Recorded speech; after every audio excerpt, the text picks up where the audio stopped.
আচ্ছা, আমরা তো প্রতিদিন মৌলভীবাজার শহরের এই রাস্তাটি দিয়ে কতবার যাতায়াত করি, তাই না? কিন্তু এই জরাজীর্ণ ভবনটির দিকে কি কখনো তাকিয়ে দেখেছেন?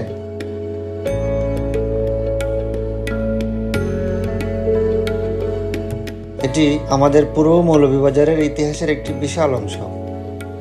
চলুন আজ আপনাদের নিয়ে যাব 112 বছর পেছনের এক ইতিহাসে। এই ভবনটির দিকে তাকালেই বোঝা যায় এর প্রাচীনত্ব। চুন সুরকির দেয়াল, পুরনো ধাঁচের জানালা আর লোহার গ্রিল।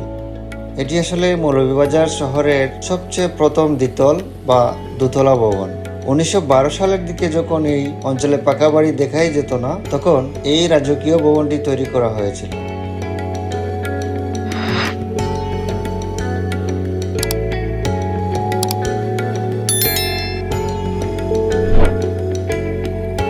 তাহলে এই বাড়িটি বানালো কে?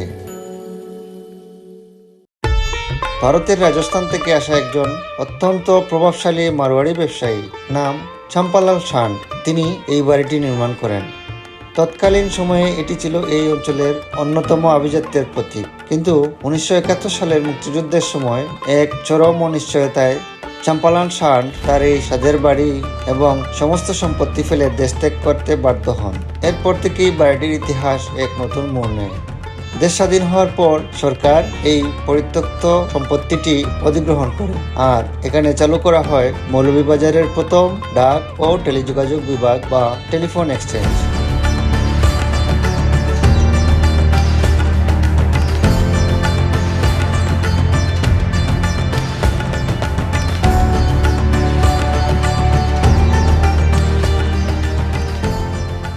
আজকের দিনে আমাদের পকেটে পকেটে স্মার্টফোন, কিন্তু 80 বা 90-এর দশকে পুরো মৌলভীবাজারে মানুষের যোগাযোগের একমাত্র ভরসা ছিল এই ভবনটি। দূর দূরান্তে বা প্রবাসে থাকা প্রিয়জনের সাথে কথা বলতে মানুষ ঘন্টার পর ঘন্টা এখানে এসে লাইনে দাঁড়িয়ে থাকত। কত মানুষের কান্না আর কত মানুষের হাসি সাক্ষী এই দেয়ালগুলো।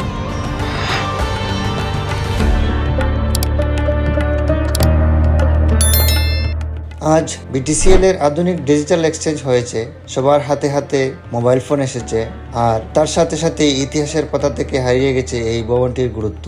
আজ এটি শুধুই একটি পরিত্যক্ত জরাজীর্ণ কঙ্কাল, অথচ এটি হতে পারত আমাদের শহরের একটি চমৎকার জাদুঘর বা হেরিটেজ সাইট। নতুন প্রজন্মের অনেকেই হয়তো এই ইতিহাসটা জানেই না। ঐতিহ্যকে না বাঁচিয়ে রাখলে আমরা আমাদের শিকড়কে ভুলে যাব।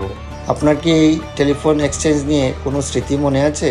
আপনার বাবা বা দাদার কাছে কি কখনো এর গল্প শুনেছেন? কমেন্টে অবশ্যই জানাবেন।